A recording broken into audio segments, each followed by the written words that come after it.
오늘 저희는 마이클 세일러의 인터뷰를 준비했습니다. ETF가 대중에게 개방되면서 비트코인의 전략적 가치와 디지털 골드로서의 비트코인, 그리고 그것이 자산 클래스로서 어떻게 구조적인 변화를 가져올지에 대한 흥미로운 대화가 펼쳐질 예정입니다. 비트코인과 관련된 다양한 질문들, 그리고 그에 대한 심도 있는 답변들을 준비했으니 많은 기대 부탁드립니다. How you think about MicroStrategy and your company as a proxy for Bitcoin now that ETFs are available to the public? Sure.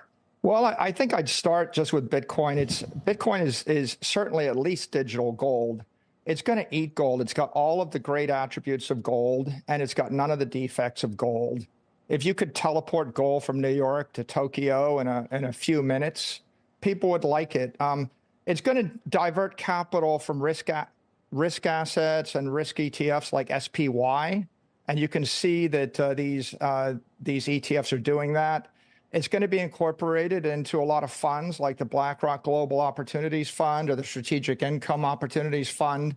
And so it's an asset class. As it goes into other funds, it's going to become structural. The halving is going to cut the organic supply of natural sellers in half around April 20th. That means there's only about $32 million a day of natural sellers. And the price of Bitcoin is going to have to adjust up in order to meet that investor demand. So I think that's what's going to happen next to the asset class. I try to understand the mathematics, and I know people like you went to MIT, and it just seems maybe it's more understandable for you or Andreessen or Peter Thiel or whatever. At 17, down from 68, and you know your leverage and everything else. Did you ever wake up in the middle of the night and have any doubt whatsoever? That's my one question, because I was thinking about you at 17,000, and now I look at it now, and I just can't believe what the market cap of your company is based on it now.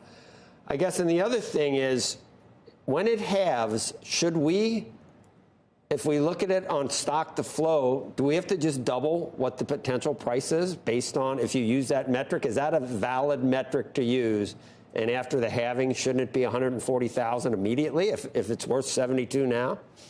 Two good questions, and thanks for asking me.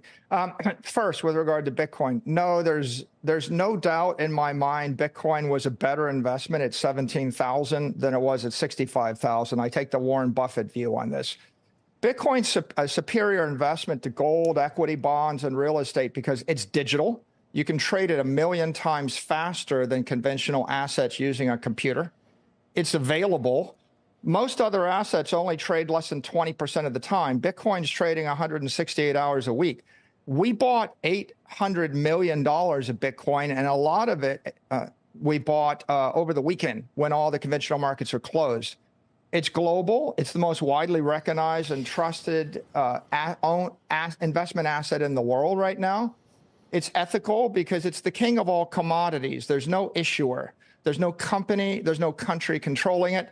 And fundamentally, it's useful. Thousands of market makers can trade it all the time. Millions of companies can trade it.